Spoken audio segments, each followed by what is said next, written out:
नमस्कार। पिछले मेरे वीडियो में एक दर्शक ने क्वेश्चन पूछा जो बहुत ही साइंटिफिक है।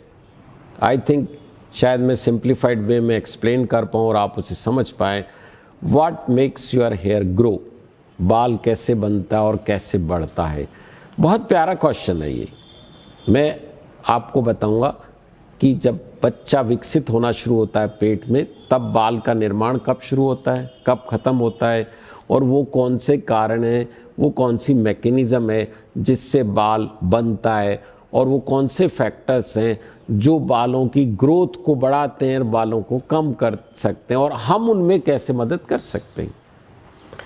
दोस्तों, ये विषय थोड़ा सा साइंटिफिक है लेकिन बहुत इंटरेस्टिंग है। अब मैं आपको बताता हूँ, बाल का निर्माण जब आप 9 सप्ताह के थे, सिर्फ 2 महीने के पेट में, तब से ही बनना शुरुआत हो जाता है। और जब आप 22 सप्ताह के बन चुके होते, 5 महीने के हो जाते हैं, तब बालों का निर्माण आपके एम्ब्रियो में या आपकी मदर के पेट के अंदर बाल का निर्माण पूर्ण हो चुका होता है।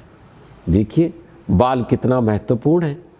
प्रकृति ने कितनी जल्दी माँ के पेट में बाल का निर्माण शुरू कर दिया, क्योंकि प्रकृति भी चाहती है कि जब आप पृथ्वी पर आएंगे तो आपको बाल प्रिय होएगा। तो नेचर ने भी उसको प्रायोरिटी दी है। हमारी जो ये एपिथेलियम है, स्किन में 2 ये सतह होती है, 3 प्रकार के टिश्यू होते हैं, एक्टोडर्मल, मेसोडर्मल, एंडोडर्मल टिश्यू होते हैं। तो जो ह्यूमन की हेयर है वो 2 टिश्यू से, 2 प्रकार के टिश्यू से मिलके बनती है, उसको एक्टोडर्म और मेसोडर्म बोलते हैं। और जो एनिमल की बनती है वो सिर्फ एक्टोडर्म से बनती है। अक्सर आपने क्वेश्चन पूछा होगा और देखा होगा कि यार हम बाल लेबोरेटरी में क्यों नहीं बना पा रहे। चूहों के लिए या एनिमल के लिए बाल बन जाता है क्योंकि उनका बाल की जो जड़ है वो सिर्फ एक प्रकार के उत्तक से, एक प्रकार के टिश्यू से बनती है, एक्टोडर्मल इन ओरिजिन होती है। जबकि प्रकृति ने, ईश्वर ने जो मानव की बाल की रचना बनाने वाली फैक्ट्री बनाई है, उसमें 2 प्रकार के कॉम्प्लेक्स टिश्यू होते हैं, एक्टोडर्मल और मेसोडर्मल। इसलिए इनको ग्रो करना या लेबोरेटरी में बनाना अभी तक वैज्ञानिकों को सफलता नहीं मिली है।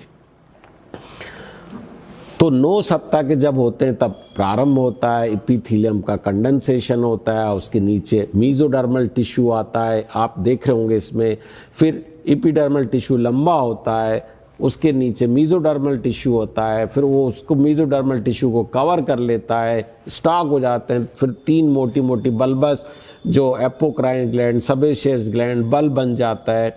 और इस तरीके से पूर्ण 22वें हफ्ते तक पूरी बालों की फैक्ट्री, हेयर फॉलिकल, बालों की जड़ का निर्माण हो जाता है। अब वो कौन से कारण है? सबसे पहले तो वो जीन्स रेस्पॉन्सिबल होता है बालों की जड़ों को बनाने के लिए। उसके अंदर कई प्रकार के कॉम्प्लिकेटेड सिग्नल्स होते हैं, WNT, BMP, हैजॉग, नॉगिंग इनहिबिशन, ऐसे करके बहुत सारी एक्शंस होती हैं जिनके कारण इनका निर्माण होता रहता है और उसके ऊपर कंट्रोल होता है। बेसिकली सबसे बड़ा बॉस जीन्स है। वो जीन्स ये जो सारे सिग्नल इनको भेजता है किसी न किसी रूप में, और इनका निर्माण होता है। जब इनका निर्माण हो जाने लगता है तो उसके बाद में हार्मोन्स का रोल आता है। कुछ हार्मोन्स हेयर ग्रोथ को बढ़ाते हैं, कुछ हार्मोन्स कम करते हैं, जैसे टेस्टोस्टेरोन है। ये पैराडॉक्सिकल इफेक्ट है, मैं वो बाद में बताऊंगा। लेकिन टेस्टोस्टेरोन हार्मोन बेसिकली बियर्ड को, चेस्ट को, प्यूबिक को, एक्सिलरी हेयर को बढ़ाता है। स्कैल्प पे बढ़ाता भी है और कम भी करता है। पैराडॉक्सिकल इफेक्ट है एंड्रोजन्स का।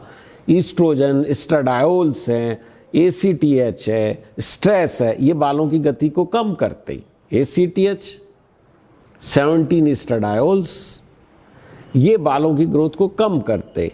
टेस्टोस्टेरोन बालों की ग्रोथ को बढ़ाता है, स्कैल्प पे पैराडॉक्सिकल इफेक्ट करता है। तो ऐसे करके कॉम्प्लिकेटेड मैकेनिज्म है, ये इतनी सिंपल नहीं है। कुछ ग्रोथ फैक्टर्स होते हैं, जैसे फाइब्रोब्लास्ट ग्रोथ फैक्टर 5 हो गया, इंसुलिन ग्रोथ फैक्टर हो गए, है ना, epithelial drive growth factor, vascular endothelial growth factors हो गए। ये बालों की गति को बढ़ाते। और कुछ जो फैक्टर्स है वो उनको कम करते। तो ये सारे एक कॉम्प्लेक्स मैकेनिज्म है। जो बाल आपको सुंदर बड़ा सिंपल सा दिखता है, उसके पीछे प्रकृति बहुत बड़ा रोल अदा कर रही होती है। बहुत कॉम्प्लेक्स मैकेनिज्म जो आप अभी देख रहे होंगे इन सब में, उसके द्वारा बाल का निर्माण होता है। अब थोड़ा कॉम्प्लेक्स हो गया। अब आपके मन में क्वेश्चन आएगा कि मैं क्या करूं, ये मैं ऐसा क्या करूं जिससे मेरे बालों की ग्रोथ बढ़े या कम ना हो। तो वो मैं फैक्टर्स बताता हूं। सबसे इंपॉर्टेंट है एक स्ट्रेस। स्ट्रेस आपकी बालों की ग्रोथ को कम करता है डायरेक्टली। फिर जेनेटिकली हो गया, फिर एंड्रोजेंस हो गए, या फीमेल्स के अंदर पीसीओडी की जो प्रॉब्लम हो गई, थायराइड हो गई, डायबिटीज हो गई, न्यूट्रिशनल डेफिशिएंसीज जो आपके विटामिन्स की, प्रोटीन की, आयरन की, ये सारी डेफिशिएंसीज हो गई।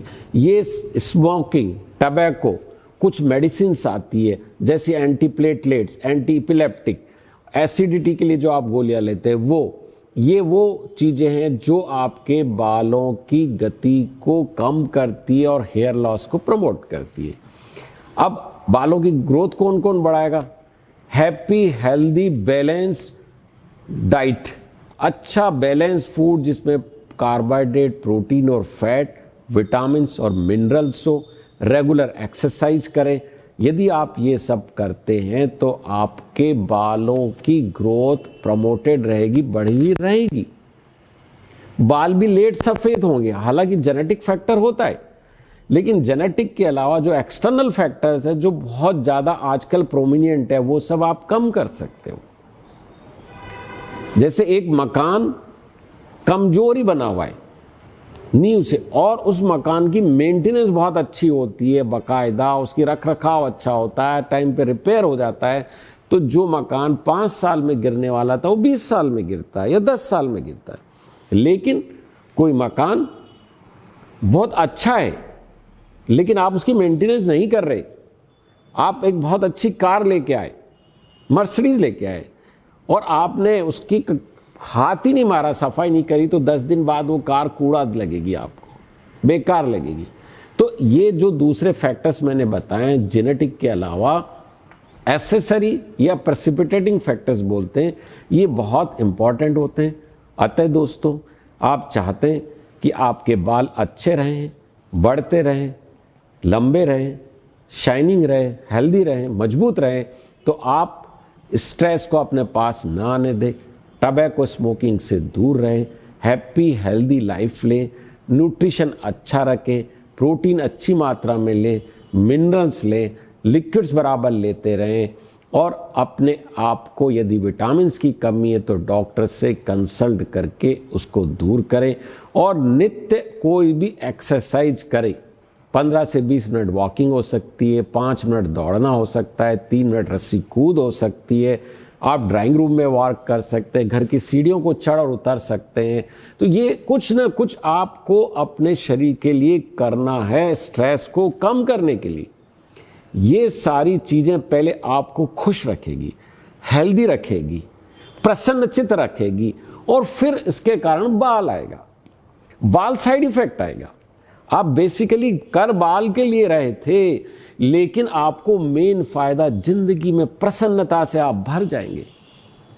दोस्तों, दुख और सुख बाहर नहीं है, ये सब आपके अंदर है, आपकी सोच पे डिपेंड करता है। यदि आप विषम से विषम परिस्थितियों में भी आप अपने आप को प्रसन्नचित्त रख सकते हैं, तो उस विषम परिस्थिति का बहुत अच्छे तरीके से मुकाबला कर सकते हैं।